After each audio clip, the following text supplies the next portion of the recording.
years ago, he voted to strip them of the legal protections that keep us safe. He says that yard signs on your way out. Here's our official Delaware County hats. If you wear that, They'll like it. They're Republican. Are the Mexican drug cartels. Joe Biden has empowered those cartels. Well, Ohio's important because while the House of Representatives is almost certainly going to go Republican this year, we don't know about the Senate. And so every single vote counts. And if JD Vance wins, that could be enough to let the Republicans take back the U.S. Senate. And then we unfortunately have to get to the next event. We've got something in Easton actually after this, and then we're heading to Beaver powered at every single step of the way. So it's manufactured in communist China, which Joe Biden has made stronger with. JD Vance is really catching fire. It took him a while to do it. He had a difficult primary last spring, so he came out a little beat up from his political opponents, but he's really catching his stride. I think he's likely to win. To fight for, and that's exactly what we're doing on November the 8th, ladies and gentlemen. Let's take this country back and let's kick these guys out of office. That's really what we're trying to do.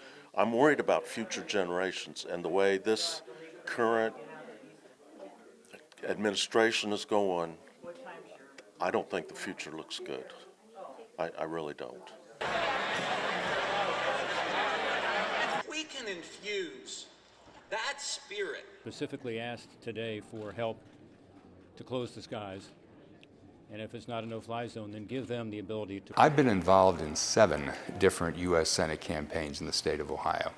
And I will tell you that Tim Ryan has run a brilliant campaign. He's run among the best campaigns I've ever seen for the U.S. Senate. No, or just saying no. And it's because who wants to, so often it was so much passion and he was appealing to everything, derail the whole thing. And so,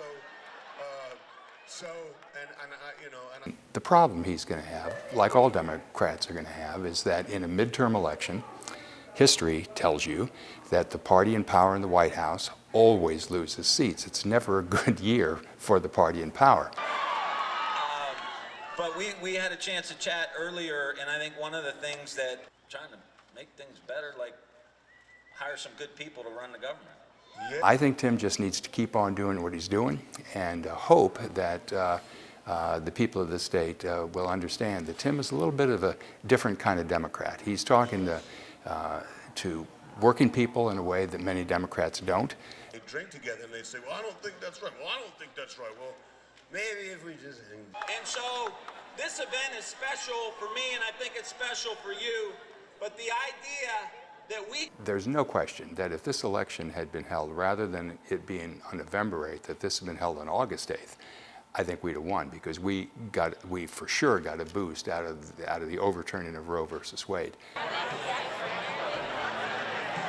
Reproductive rights is huge for us because we have 2 daughters and we want to raise them in a world where they have the rights that they're entitled to, and no one should be making that choice for them except themselves. So that's huge for me right now. Hi, everybody. This is a state, for example, that's a common sense state. The majority of Ohioans are. So I know Mike DeWine well. I've worked with him. He's a friend. So I can tell you from personal experience, he is the most durable political brand in Ohio since James Rhodes 40 years ago. Nobody dominates this state politically like Mike DeWine. And for the community. So good to be here. This is a state, as you know, that we focus on local. For folks that are in the throes of mental health crisis to call and destigmatize mental health. I'm Shannon Davis, and I'm seeing trauma due to our rising rates of gun violence. Raising work just in raising awareness. I think Nan has run a good campaign, but Nan's problem is not only are we a Republican state, but Mike DeWine, as you say, has been in office for 45 years. If he weren't governor, he would be the state fossil.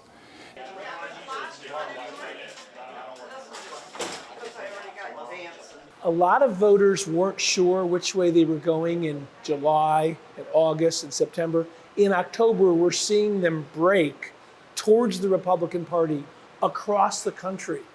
And so this is going to be a red wave, perhaps the biggest since 1994. They're going a little bit down. Yeah, right. As it gets colder. It's not so much